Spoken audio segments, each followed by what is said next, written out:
14 Februari 2024. Saya berani pastikan pada kawan-kawan dan teman-teman media, ini tempat akan jadi tempat panggung perlawanan rakyat terhadap kesalahan oligarki dan partai politik. Ini baru permulaan, baru warming up, baru pemanasan, baru memberikan pesan, baru memberikan early warning, peringatan dini kepada lembaga yang kita hormati dan kita dukung, KPU. Partai Buruh sudah resmi mendapatkan SK dari Menkumham. Partai Buruh tentu akan menjadi bagian dari salah satu partai politik yang akan mengikuti proses tahapan pemilu.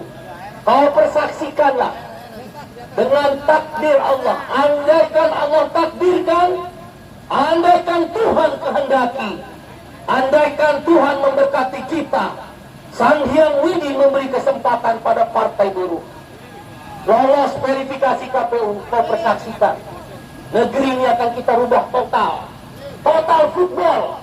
Kita akan ramaikan parlemen-parlemen di kabupaten kota, kita akan ramaikan parlemen-parlemen di provinsi, kita akan ramaikan parlemen-parlemen di DPR RI. Parlemen tidak pernah bicara upah, kita paksa nanti bicara upah. Siapa yang nggak mau upah? Kalau ngurusin gaji kenaikan anggota DPR, DPRD, pejabat negara, mau mereka. Tapi menaikkan gaji PNS, menaikkan gaji TNI Polri, coba cek. Kalau TNI Polri prajurit-prajuritnya sudah mereka pensiun, bisa punya rumah. No, never, tidak. Ada buruh-buruh yang kontrak dan outsourcing, kalau udah pensiun diputus kontrak, ada punya rumah. Kita akan ramaikan tuh parlemen nanti. Kau boleh ambil proyek A, kau ambil proyek B, infrastruktur C, D, tapi kita mau rumah itu murah. TNI Polri prajurit-prajuritnya begitu pensiun, ada rumah. Buruh, karyawan, pegawai, PNS, begitu pensiun, ada rumah. Bisa nggak Bung Iqbal? Bisa. Ini kan karena kartel, oligarki kepentingan partai politik bertemu dengan kartel pemilik modal. Ini sedang tidak baik-baik saja. Bukan hanya zaman sekarang, dari zaman jatuhnya Orde Baru masuk reformasi, mereka mencengkram semua regulasi. Bagaimana mungkin negara membiarkan pemilik modal menghisap darah para buruh dengan sistem outsourcing seumur hidup? Saya ILO governing body, dengan izin Allah dan dukungan kamu, 3 kali saya terpilih sebagai salah seorang pengurus pusat Badan PBB, Perserikatan Bangsa-Bangsa, berkantor di sini. Tidak ada negara yang seperti tanah surga yang Tuhan taruh di muka bumi. Timur Tengah punya minyak, Indonesia punya minyak. Tapi Timur Tengah nggak punya emas, nggak punya laut, ikan yang kaya, nggak punya uranium, nggak punya aluminium, nggak punya batu bara, nikel. Eropa Tengah kaya ikan, Indonesia kaya ikan. Pergi dari Laut Jawa sampai Laut Arab Hulu, semua surganya ikan. Bahkan di samping Allah, Tuhan kasih itu tanah surga, ikan di seluruh dunia. Ini benar nih, ini penelitian ilmiah. Ikan di seluruh dunia, ikan salmon, ikan tuna. Kalau lagi musim tropis, laut dalam di Indonesia itu hangat. Semua ikan dari Eropa, dari Thailand, dari Vietnam, itu berenang ke Indonesia. Mau ngapain Bung Iqbal? Betul. Ikannya betul. Di laut Indonesia, laut dalam, yang panasnya itu tropis dan hangat buat ikan bertelur. Habis bertelur, ngapain lagi tuh ikan salmon? Dia pulang lagi ke Eropa Tengah, di Skandinavia, di Belgia, di Norwegia, di Swedia. Habis bertelur, ikannya menetas. Jadi nggak aneh kalau orang Vietnam, orang Thailand, sebagian orang-orang di benua Afrika mencuri ikan di Indonesia. Kenapa? Dia bilang itu anaknya ikan saya. Ibunya ada di Vietnam. Tuh hebatnya Indonesia. Tapi Eropa Tengah nggak punya batu bara, nggak punya nikel, nggak punya hutan tropis, dia 4 musim. Tapi mari lihat berapa upahmu. Kemarin naiknya berapa? Kemarin naik upah berapa? 37.000. 37.000 dibagi 30 hari, kan 37.000 rupiah sebulan. Bagi 30 hari, seharinya berapa? 1.250 perak. Jadi kamu, buruh, dengerin nih. Kenapa kita perlu partai buruh? Kenapa di media kita menyuarakan hak-hak labor right, hak-hak buruh, farmers right, hak-hak petani, hak-hak nelayan, miskin kota, pengemis, anak gelandangan, tukang beca, ibu jadu gendong, orang-orang yang termarginalkan, mama-mama di Indonesia Timur yang berjualan di pasar tradisional, supir angkot, supir trailer. Kenapa kita perlu menyuarakan dan perlu ada partai? Coba kau bayangkan, tanah surga yang Tuhan taruh di namanya Zamrud Khatulistiwa. Apa aja ada, apa aja ada. Yang ada di seluruh muka bumi, ada semua di Indonesia. Apa saja, sudah keliling dunia. Kita nggak ada beruang salju aja. Tapi saya rasa di pegunungan Jayawijaya ada kali. Cuma kita belum ketemu aja. Coba lo besok Gabda Metal pergi ke Jayawijaya. Ada nggak tuh beruang salju? Tapi kamu lihat, naik upahnya berapa tadi? 1.250. Kalau ke toilet berapa bayarnya? Berapa toilet? Muka buruh dihargai oleh negara setengah harga toilet. Jahat. Apakah yang jahat presiden? Bukan. Apakah yang jahat pemerintah government? Bukan. Apakah yang jahat negara state? Bukan. Saya kasih tahu sama kamu. Kenapa kita lahirkan partai buruh? Di seluruh negara-negara dunia, di mana industri sebagai basisnya, maka pasti ada labor party. Apakah namanya partai buruh? Apakah namanya partai sosial demokrat? Apakah namanya partai sosialis? Cukup, enough is enough. Cukup sudah mereka. Siapa yang membuat kita seperti sekarang? Para pemilik modal yang rakus dan serakah. Kau lihat, sawit Indonesia nomor 1 di dunia. Sepanjang kau pergi ke Trans Sumatera, Trans Sulawesi, Trans Kalimantan, itu jalan 1000-an kilometer, kiri kananmu akan kau jumpai sawit. Kau lihat rakyat seperti pengemis ibu-ibu. Bahkan ada yang mati mengantri minyak goreng. Bagaikan tikus yang mati di lumbung padi. Ayam yang terkapar di gudang padi. Apa yang salah dengan negeri ini? Ada keserakahan, kerakusan para pemilik modal. Tanpa mereka menyimpan minyak goreng, menjual CPO yang sudah tinggi di dunia, mereka sudah kaya.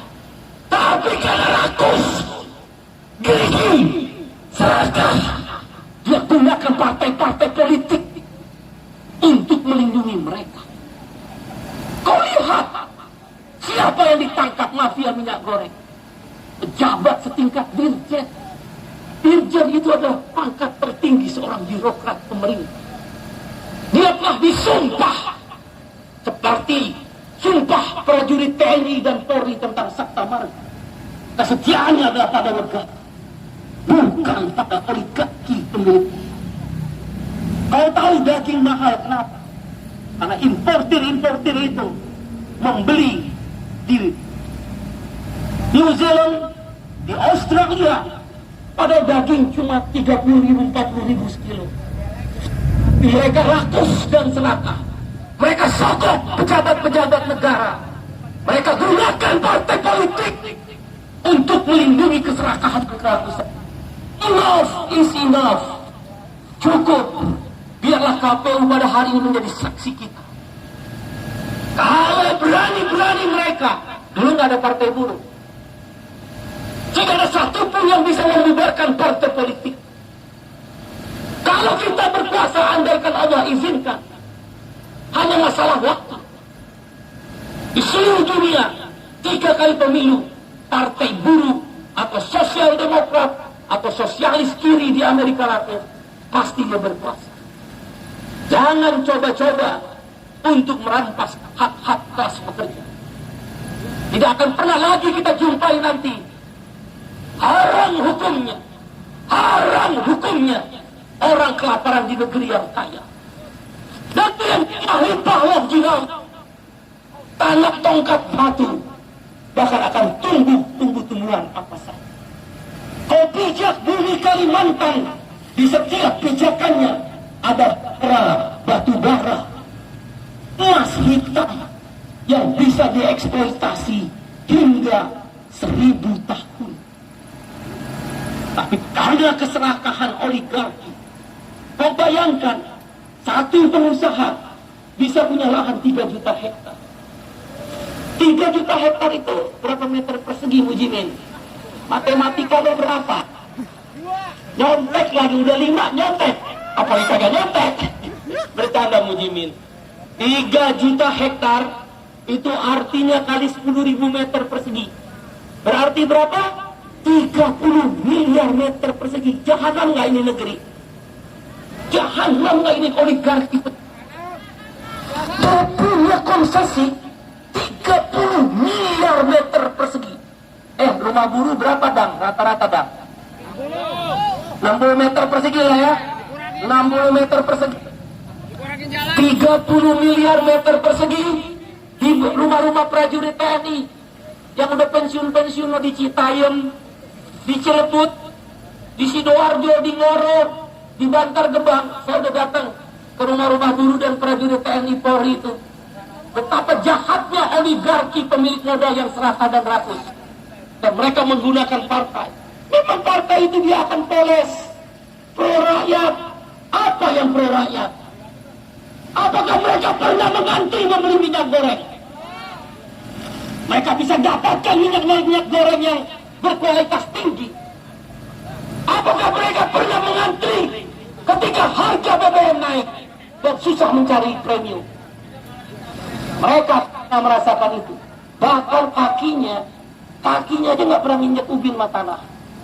Pergi ke kantor dari rumah pakai sepatu, naik mobil sepatu, masuk kantor lantai marmer pakai sepatu, ke kamar mandi pakai sepatu, pulang sampai rumah pakai sepatu, mau tidur aja pakai sepatu. Orang kaya. Tapi coba kau lihat, coba itu pecah-pecah itu kalau punya telapak kaki. Mail, ya itu pasti pecah-pecah. Ya kenanya tanah, kenanya upin yang harga tegel. Saya tidak anti orang kaya. Saya tidak anti kepada kapitalisasi. Saya tidak anti pada modal. Yang kita anti, yang kita lawan adalah keserakahan dan kerakusan. Tidak perlu nimbun minyak goreng, tidak perlu nimbun CPO. Masa sampai harus Pak Jokowi menyetop ekspor CPO baru mereka kalang kabut? Kan jahanam ini mereka semua. Kau tahu partai politik oligarki yang sekarang ada dipakai. Siapa yang ngomongin minyak goreng harga eceran tertinggi 14.000? Dan siapa juga yang ngomongin minyak goreng ditaruh dalam mekanisme pasar? Pagi tempe, sore tahu. Pejabat apa itu? Tunjuk kepada keserakahan dan kerakusan pemilik modal. Tunjuk pada oligarki. Kita tak benci investasi. Kita butuh investasi. Kita tidak benci kepada orang-orang kaya. Karena dari mereka tumbuh pabrik-pabrik dan perusahaan. Yang kita benci kerakusan dan kesalahan. 30 juta, 30 miliar meter persegi. Kalau rumah buruh 60 meter persegi, 30 miliar dibagi 60. Berapa beri? Matematika lo nomor 6 juga lo. 500 juta rumah. 500 juta rumah dikuasai. Maaf, saya sebut satu nama aja. Sinarmas, 30 juta hektar. Berarti dia menguasai, kalau dibagi 60 meter persegi satu rumah buruh, rumah prajurit TNI Polri, rumah para wartawan-wartawan yang udah pensiun, berarti dia punya 500 juta rumah. Dengan kata lain, penduduk Indonesia berapa? 260 juta. Satu orang, yang jahanamnya negeri ini. Keserakahan yang jahanam maksud saya. Di negeri ini.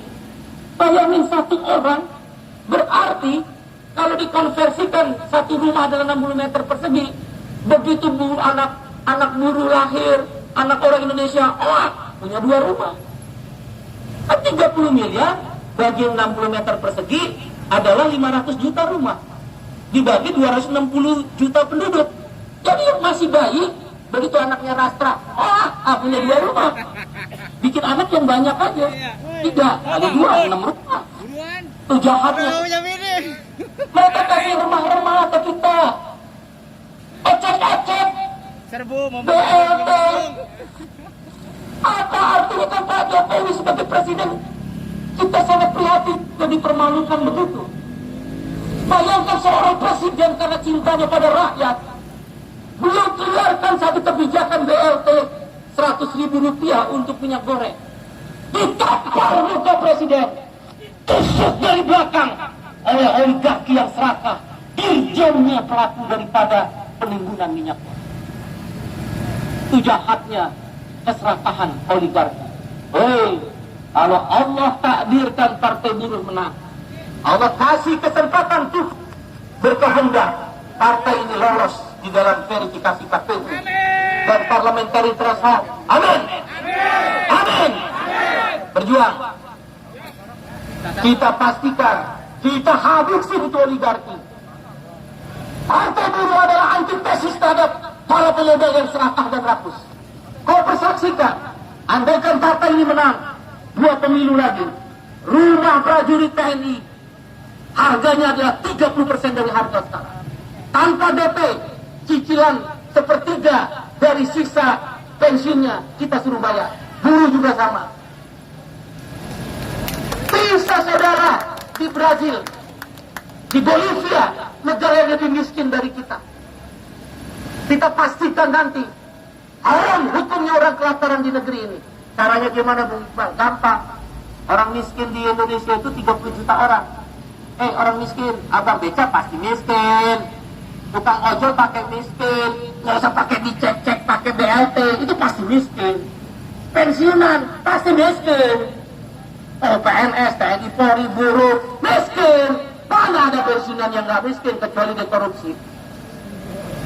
Ibu jamu gendong, sini Bu, ini ATM, pegang. Tukang ojol beca, sini Bang, ini ATM, pegang.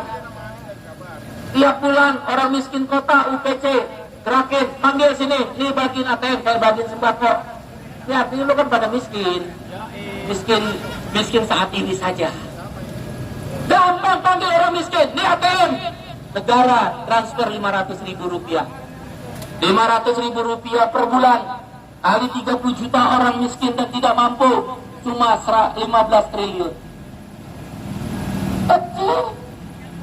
Masa cukup 15 triliun dari APBN Indonesia.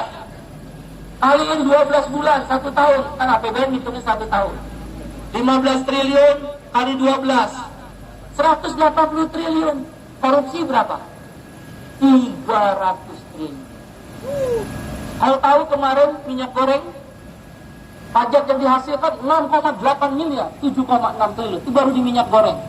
Minyak goreng dari CPO cuma 8,6%. Saudara ini negeri kaya. Tidak akan miskin negara mengeluarkan 180 triliun. Tapi setiap orang di negeri yang kaya ini haram hukumnya kelaparan. Tidak bisa dapat makan. Bisa nggak Bang Iqbal? Bisa. Harus berpartai. Lo persaksiin. Catat omongan saya kalau Allah izinkan. Langkah pertama adalah semua orang dapat makan. 500.000. Apa yang salah? Lo korupsi nggak masalah. Lo bikin proyek-proyek infrastruktur, proyek-proyek perkebunan. Lo menjadi mafia minyak goreng. Lo punya konsesi tanah, kami nggak pernah marah. Kenapa hari ini kami ingin beri makan semua orang yang miskin 30 juta orang itu? Kamu marah. Hanya di konstitusi kita berdebat, saudara. Di parlemen kita berdebat. kesadaran kelas kaum buruh. We are the working class. Kami adalah kelas pekerja. Kami adalah partai identitas. Kami adalah partai kelas. Kita lawan itu pemodal-pemodal yang rakus dan serak. Kalau ada partai politik yang melindungi mereka, kita libas, kita linggis, kita hadapin, kita lawan mereka sampai mereka tunduk kepada kekuatan rakyat. Siap berjuang? Siap berjuang? Masih puasa? Masih puasa? Masih puasa?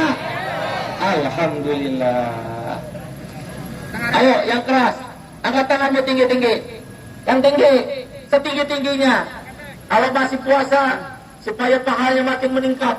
Tuhan membukakan jalan perjuangan pada kaum kelas pekerja. Satu, ikutin saya tapi yang cepat. Karena saya juga udah mulai nguas-nguasan. Masih puasa? Masih puasa. Ayo, ikutin yang cepat. 1, 2, 3. We are the working class. We are the working class. We are the working class. We are the working class. We are the working class. We are the working class. We are the working class. We are the working class. Supaya kamu tahu sekarang, kamu, saya, mereka orang-orang kecil, termasuk prajurit TNI Polri yang sudah pensiun. We are the working class. Kami kelas pekerja yang akan meluruskan pandangan kita, membusungkan dada kita, menerapkan langkah ayunan kaki dan tangan kita, meneguhkan hati kita, tak gentar satu tapak pun mundur melawan kelas pemodal yang serakah. Parlemen adalah jalan konstitusi yang kita pilih. Kita bisa saja melakukan aksi besar-besaran, kita bisa lakukan pemogokan umum, itu nanti kita lakukan. Tapi langkah pertama, konstitusional. Tak ada lagi orang miskin kota, abang becak. Kemarin saya dapat laporan, mati di becaknya. Ketika ditanya, di mana rumahnya? Rumahnya ya becaknya. Jahat nggak ini negeri? Bayangkan orang tidur di becak. Kalau kamu pergi ke Bandung, itu tukang becak jam 10 malam, rata-rata udah ngeringkuk di becak. Hei, ini negeri milik mereka juga. Ini negeri bukan hanya milik orang kaya. Ini negeri bukan hanya orang serakah itu. Kita rubah ini negeri secara konstitusi. Belum punya partai, kita bisa kok bikin BPJS bersama 2 tahun. Kalau udah dapat jaminan makanan, nggak boleh orang kelaparan. Jaminan perumahan, orang pensiun, orang masuk ke 56 tahun, dengan uang pensiunnya, dengan sisa-sisa uangnya di akhir tua, sepertiganya bisa beli rumah. Apa yang salah? Ayo kok. Kita bernegara, the founding father Bung Karno dan Bung Hatta, Sahrir dan Hatta, Tan Malaka, Natsir, Kasman Singo di Manjoro, Wahid Hasim, Hashim Ashari, Kiai Haji Ahmad Dahlan, A. Hasan, A. Maramis, dan putra-putra terbaik ini mendesain ini negeri. Setiap orang harus sejahtera. Welfare state. Kita wujudkan, saudara. Enough is enough. Cukup. Cukup, sudah cukup. Memiskinkan kita secara struktural. Partai buruh nanti akan keras. Anda bisa bilang, wah janji Bung Iqbal. Lihat aja track record kita. Siapa-siapa yang coba korupsi partai buruh, kita pecat langsung tanpa menunggu lagi pemeriksaan. Kau harus jaga dirimu sendiri. Kalau kau ingin melayani rakyat, partai ini partai pelayan rakyat, bukan partai birokrat. Karena itu siap untuk berjuang. Masih kuat, masih semangat. Teruslah berjuang. Pulang dari ini, saya persaksikan 14 Mei, 100.000 buruh tumpah ruah ke Jakarta. Di Bandung 15.000 buruh. Di Surabaya 25.000 buruh. Di Makassar 10.000 buruh. Di Banjarmasin ribuan buruh. Di Batam akan lumpuh. Saya sudah instruksikan, lumpuhkan Batam tanggal 14 Mei. Kan hari libur. Kalau ada yang suruh kerja lembur, kita mau merayakan hari perjuangan kaum buruh. 1 Mei lahir karena 400.000 buruh di High Market 1886 Chicago, Amerika Serikat. Bukan negara komunis. Siapa bilang May Day komunis? bilang buruh komunis. Tidak ada. Partai buruh tidak berpaham komunis. Kita paham adalah ideologi Pancasila. Tapi kami ingin sila kedua dan sila kelima diwujudkan. Memanusiakan manusia secara adil dan beradab. Kemanusiaan yang adil dan beradab. Kalau kamu miskin, mau kamu dimanusiakan. Seorang pengemis yang datang ke rumah orang kaya, bukan uang yang dia terima, tapi gonggongan anjing. Seorang pembantu yang bekerja di rumah orang kaya, bukan upah yang layak mereka terima, disetrika tangan dan punggungnya. Siapa bilang orang mau tahu jadi TKW? TKI nggak ada yang mau, saudara. Berpisah dengan anak, berpisah dengan suami, bahkan suaminya nikah lagi. Tapi karena kemiskinan, dia pergi ke Timur Tengah, ke Hong Kong, ke Taiwan. Saya udah ketemu mereka. Saya kan Ailo gak peninggohi. Menitikan air mata orang Indonesia di pesawat, menceritakan perlakuan majikan yang tidak senonoh, memperkosa, menyetrika, memukul, menampar. Itu adalah sehari-hari yang mereka terima. Tapi mereka tahan karena mereka ingin membawa segelintir uang, secuil uang untuk anak istrinya. Negara tidak bisa memberi mereka pekerjaan. Kalau dia tanya ABK itu anak buah kapal, buru-buru migran. Kau pikir enak jadi anak buah kapal di kapal asing? Disiksa, kalau mati diceburkan ke dalam laut, dan nanti hanya diberitahu kepada saudaranya bahwa dia telah meninggal cebur ke laut. Di mana negara? Saudara, kita rubah. Udah capek, sebelum umur saya habis, sebelum Tuhan Allah ambil umur saya ingin ada partai kelas. Kita tidak akan konfrontasi, bertentangan. Kita tidak akan bermusuhan. Tapi kita akan adu gagasan dan adu kekuatan di dalam membangun kelas pekerja secara konstitusional. Kita nggak perlu takut. Apa yang kita takuti? Negeri ini milik kita semua. Boleh jadi bapak moyangmu, ibu moyangmu lebih berdarah-darah daripada mereka yang kaya raya. Para taipan-taipan yang serakah dan rakus itu. Boleh jadi bapak moyang dan ibu moyangnya tidak ikut berjuang. Kita tidak anti orang kaya. Kita anti keserakahan dan kerakusan. Banyak negeri yang saya sudah jelajahi, hanya keserakahan dan kerakusan yang membuat kita selalu dalam badan. Siap berjuang. Siap berjuang. Ayo yang keras. 1, 2, 3. Halo. Lebih keras. Halo.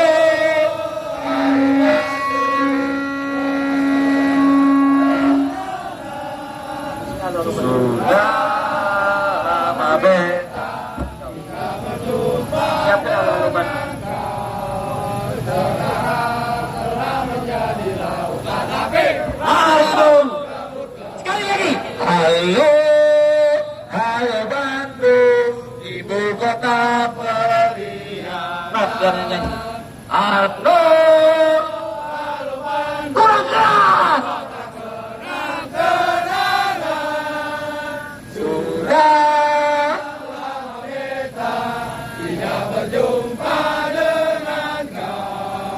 Sekarang telah menjadi lautan api. Mari merebut kembali.